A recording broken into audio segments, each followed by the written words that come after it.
de conformidad con la decisión adoptada en su Conformément à la décision adoptée à la 3e séance plénière le 21 septembre 2018, l'Assemblée générale va entendre la présentation par le secrétaire général de son rapport annuel sur l'activité de l'organisation conformément au point 112 de l'ordre du jour. Je donne la parole à son Excellence Monsieur Antonio Guterres, secrétaire général des Nations Unies.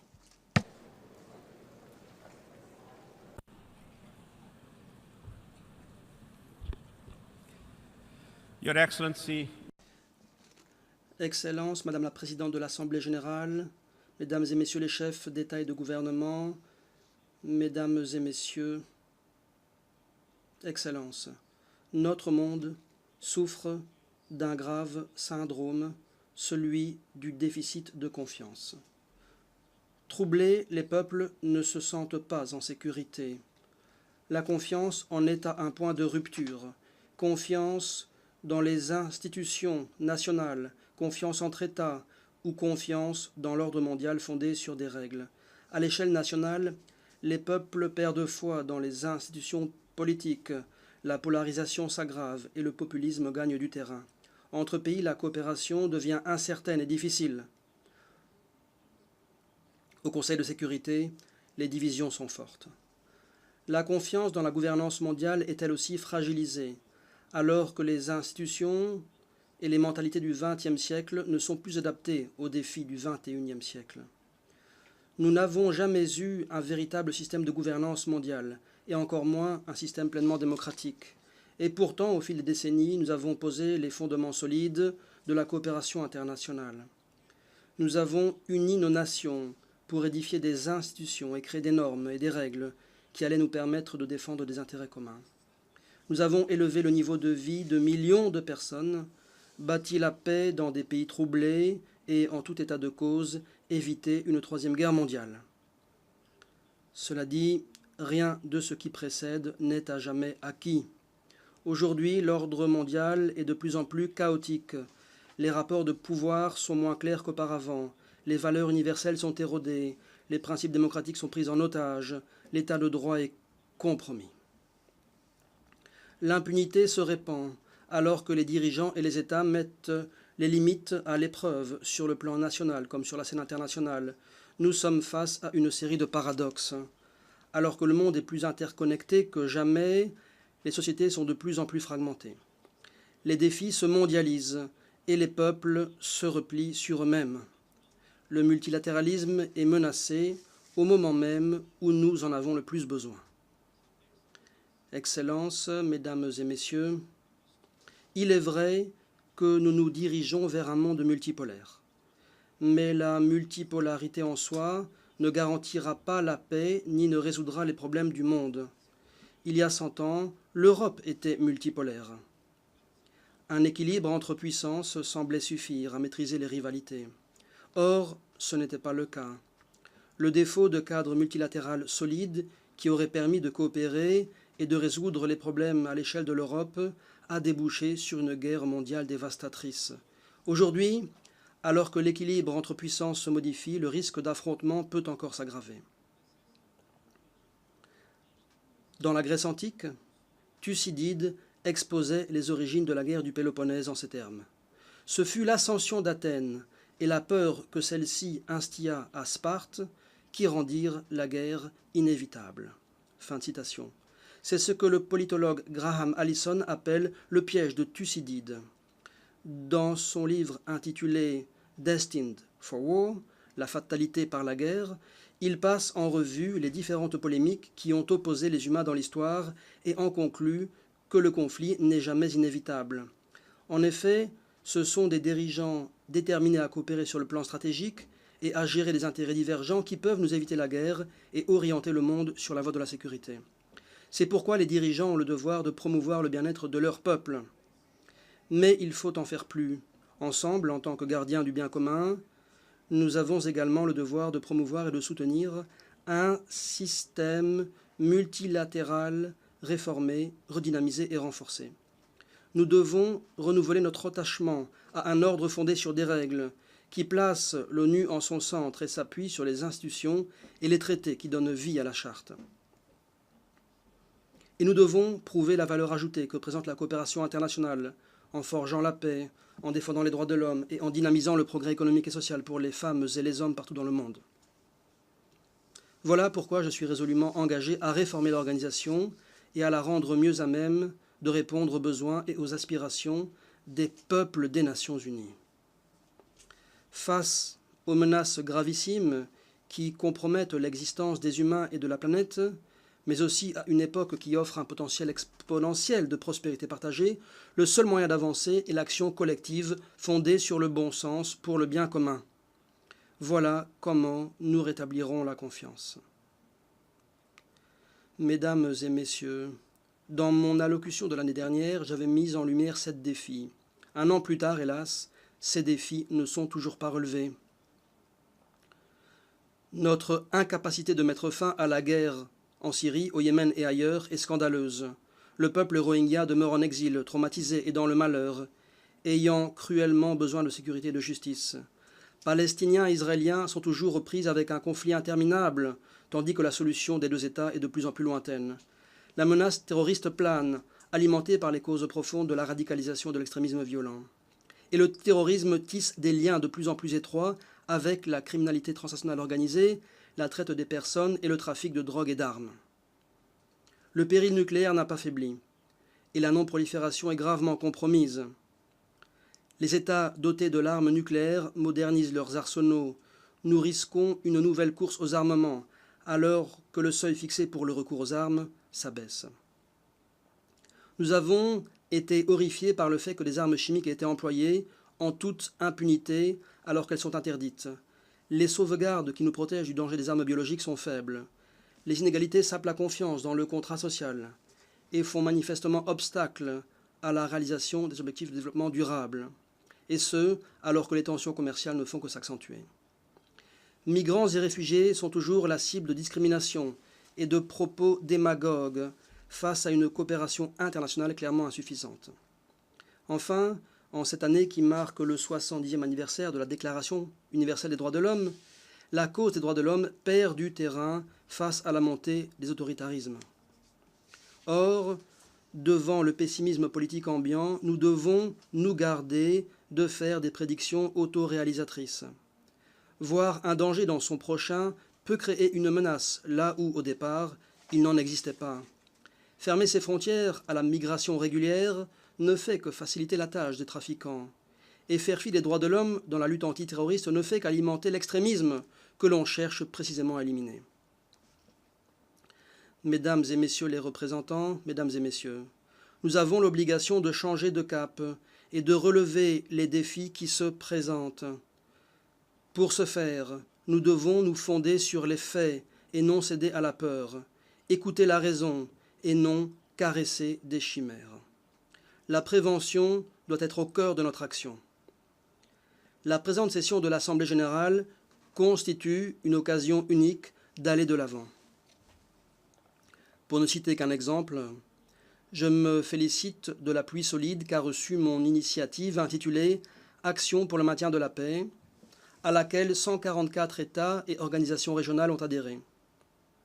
L'initiative a pour but de contribuer au succès des missions que nous envoyons dans des régions à l'instabilité chronique.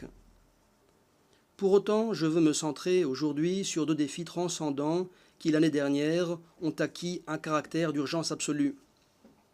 Les changements climatiques et les nouveaux risques liés au progrès de la technologie. Permettez-moi de m'arrêter sur chacun de ces défis, l'un après l'autre. Excellences, Mesdames et Messieurs, évoquons d'abord ce qui constitue une menace directe pour notre existence, les changements climatiques. Nous sommes à un moment charnière. Si nous ne changeons pas le cap dans les 2 années à venir, nous risquons de perdre le contrôle de la situation. Les changements climatiques vont plus vite que nous. Le rythme effréné provoque un SOS retentissant partout dans le monde. Et selon l'Organisation météorologique mondiale, les 2 dernières décennies ont vu 18 des années les plus chaudes depuis qu'on a commencé en 1850 à tenir des registres en la matière.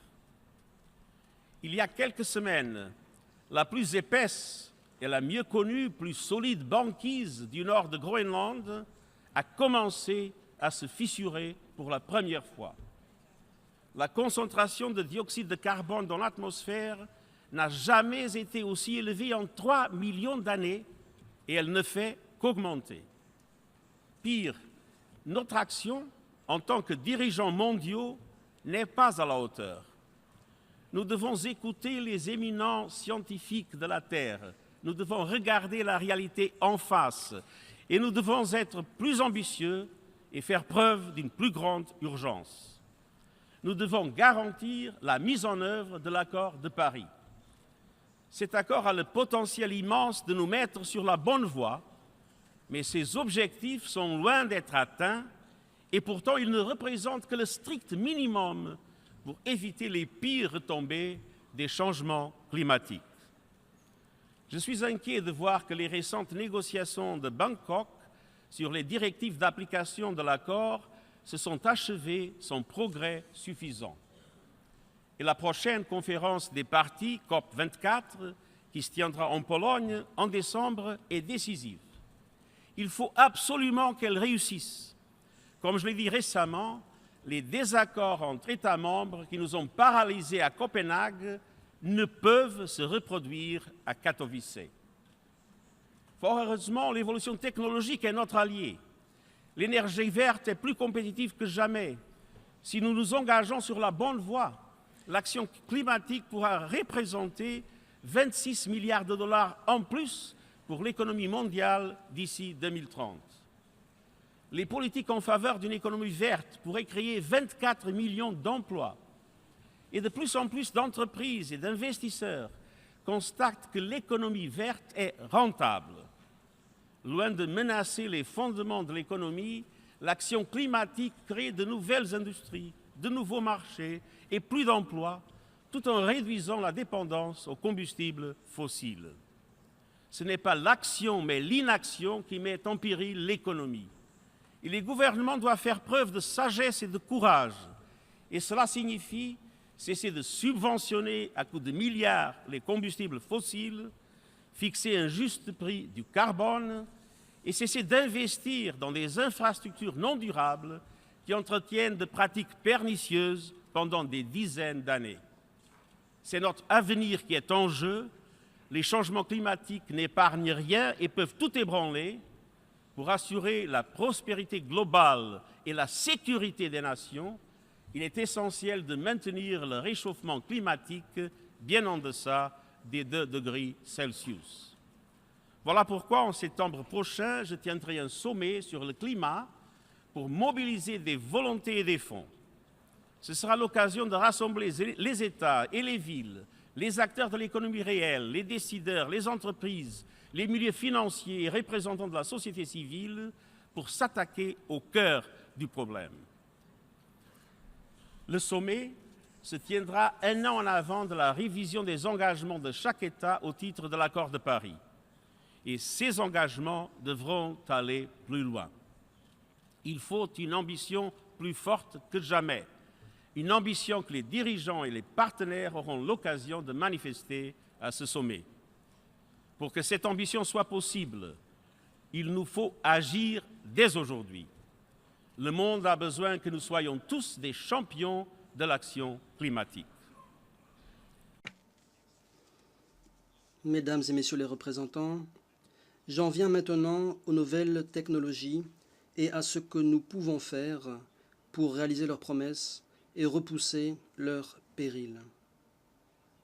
Et elles sont porteuses d'une grande promesse. Les progrès scientifiques ont permis de guérir des maladies mortelles, de nourrir une population en expansion, de stimuler la croissance économique et de relier entreprises, collectivités, familles et amis à travers le monde. Des domaines en évolution rapide tels que l'intelligence artificielle, la chaîne de blocs et la biotechnologie pourraient constituer le moteur du progrès vers la réalisation des objectifs de développement durable. L'intelligence artificielle rapproche les personnes par-delà les langues et aide les médecins à poser de meilleurs diagnostics. les véhicules sans conducteur révolutionneront les transports, mais cela comporte aussi des risques et de graves dangers. Les progrès technologiques pourraient perturber le marché du travail à mesure que les emplois traditionnels changent ou disparaissent, même si le nombre de jeunes demandeurs d'emploi continue d'augmenter. Le recyclage atteindra des proportions inimaginables auparavant.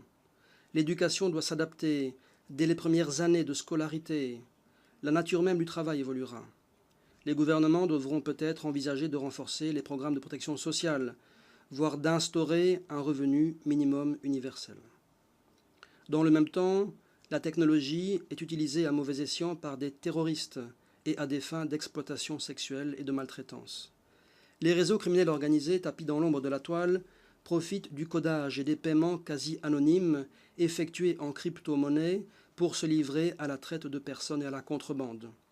Certains rapports estiment que la cybercriminalité met à l'heure actuelle 1 500 milliards de dollars dans les poches des cybercriminels chaque année. Les actes de malveillance dans le cyberespace, tels que les campagnes de désinformation, divisent les communautés et sapent la confiance entre les États. De plus en plus de personnes obtiennent leurs informations de sources ou de réseaux sociaux qui se font l'écho de leurs vues, renforcent le tribalisme et les assurent qu'elles ont raison et que les autres ont tort. La révolution numérique sert également à exercer une discrimination à l'égard des femmes et à renforcer notre culture dominée par les hommes. En effet, il existe de profondes disparités d'accès aux technologies numériques entre les sexes, ce qui élargit le fossé numérique.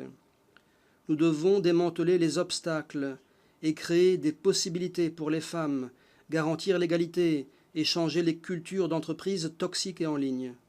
Le secteur de la technologie doit s'ouvrir et se diversifier, ne serait-ce que dans son seul intérêt. Les technologies évoluant plus rapidement que les institutions, la coopération entre les pays et les parties prenantes sera essentielle, y compris les États membres, le secteur privé, les centres de recherche, la société civile et les milieux universitaires. Il existe de nombreuses solutions mutuellement avantageuses pour relever les défis numériques qui se posent. Nous avons besoin de les trouver et de les appliquer de toute urgence. À l'ONU, nous nous attachons à mettre les technologies au service de la réalisation des objectifs de développement durable. Nous procédons à la création de laboratoires d'innovation, notamment au sein de mon cabinet. En juillet, j'ai établi un groupe de haut niveau sur la coopération numérique, cadre de concertation pour l'ensemble des acteurs clés. Mesdames et messieurs les représentants, les effets des nouvelles technologies sur la guerre sont une menace directe pour notre responsabilité commune qui est de garantir la paix et la sécurité. L'arsenalisation de l'intelligence artificielle est une source de préoccupation croissante. La perspective que des armes puissent d'elles-mêmes choisir et attaquer une cible suscite de multiples inquiétudes et pourrait déclencher une nouvelle course aux armements. La réduction du contrôle exercé sur les armes a des incidences sur les actions que nous menons visant à circonscrire les menaces, éviter l'escalade et respecter le droit international humanitaire et le droit des droits de l'homme. Disons-le tel quel, la perspective de voir des machines dotées du pouvoir d'apprécier et de s'emparer d'une vie humaine est moralement répugnante. Que le ciel nous préserve de toute nouvelle guerre qui pourrait fort bien englober une cyberattaque massive, ciblant non seulement des capacités militaires, mais également des infrastructures civiles essentielles. Je suis encouragé par les 10 éventuels principes directeurs élaborés à Genève le mois dernier par le groupe d'experts gouvernementaux sur les systèmes d'armes létales autonomes. Des travaux supplémentaires sur ces questions, visant à renforcer la confiance entre les nations et en leur sein, seront nécessaires si nous voulons assurer une utilisation responsable des technologies nouvelles. Je vous engage à utiliser l'ONU comme instance pour attirer l'attention du monde sur ces questions cruciales et favoriser l'instauration d'un avenir numérique sûr et bénéfique à tous. Mesdames et messieurs les représentants, en dépit du chaos et de la confusion qui règnent dans notre monde, je vois des vents d'espoir souffler à travers le globe. Il y a quelques jours, j'ai assisté à la signature d'un accord de paix historique entre les dirigeants de l'Éthiopie et de l'Érythrée en Arabie saoudite. Peu de temps après, les présidents djiboutiens et érythréens se sont réunis à Djeddah pour lancer un processus de paix. L'Érythrée et la Somalie ont établi des relations diplomatiques. Dans la même région, dans le cadre d'un sommet de l'autorité intergouvernementale pour le développement, Les deux dirigeants rivaux au Soudan du Sud ont finalement signé un accord de paix. J'espère que ces efforts continueront d'être consolidés afin que les peuples de la Corne de l'Afrique puissent tourner la page de la guerre et des conflits. La courageuse initiative du sommet de Singapour entre les dirigeants des États-Unis et de la République populaire démocratique de Corée, ainsi que la récente réunion des deux dirigeants coréens à Pyongyang, laisse espérer qu'une dénucléarisation totale et vérifiable de la péninsule coréenne dans le contexte de la sécurité régionale est possible. Lors de ma récente visite en Colombie, j'ai été impressionné par le ferme attachement de la population à la paix, à présent réaffirmé par le président Duque.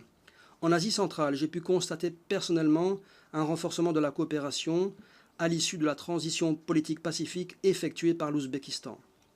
La Grèce et l'ex-république yougoslave de Macédoine ont fait un grand pas en avant vers le règlement de leurs différends. Notre mission de maintien de la paix au Libéria a mis un terme à une décennie et demie de travail de cette année, à la suite de la première transition pacifique et démocratique opérée par le pays, ce qui est venu s'ajouter au succès des opérations de maintien de la paix ailleurs en Afrique de l'Ouest. L'adoption de pactes mondiaux sur les réfugiés et les migrations constitue un autre signe d'espoir, même s'il y a encore un long chemin à parcourir pour concilier le plein respect des droits des personnes qui se déplacent avec les intérêts légitimes des États. Des centaines de millions de personnes ont été extirpées de l'extrême pauvreté dans le monde au cours des 3 dernières décennies, et nous avons pu éviter une famine imminente dans 4 pays au cours des 2 dernières années.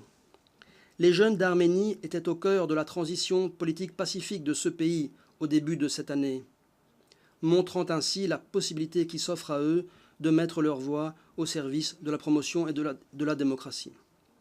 La recherche de l'égalité des sexes gagne du terrain dans le contexte d'une prise de conscience croissante de la discrimination généralisée à l'égard des femmes et des filles, de la violence, du harcèlement et de l'exploitation, à l'inégalité des salaires et à l'exclusion de la prise de décision. L'ONU doit montrer la voie dans la quête de l'égalité des sexes. Pour la première fois de son histoire, la parité est absolue au sein de notre conseil de direction et parmi les coordonnateurs résidents qui dirigent les équipes de pays à travers le monde. Nous sommes fermement attachés à l'égalité des sexes et à l'autonomisation des femmes partout. Mesdames et messieurs les représentants, comme notre secrétaire général défunt, M. Kofi Annan, nous l'a rappelé une fois, je le cite, « Nous partageons un destin commun, nous devons l'affronter ensemble. Voilà pourquoi, chers amis, nous avons créé l'Organisation des Nations Unies. » Fin de citation. Notre avenir repose sur la solidarité. Nous devons rétablir la confiance rompue. Nous devons revitaliser notre projet multilatéral. Nous devons défendre la dignité de tous. Je vous remercie.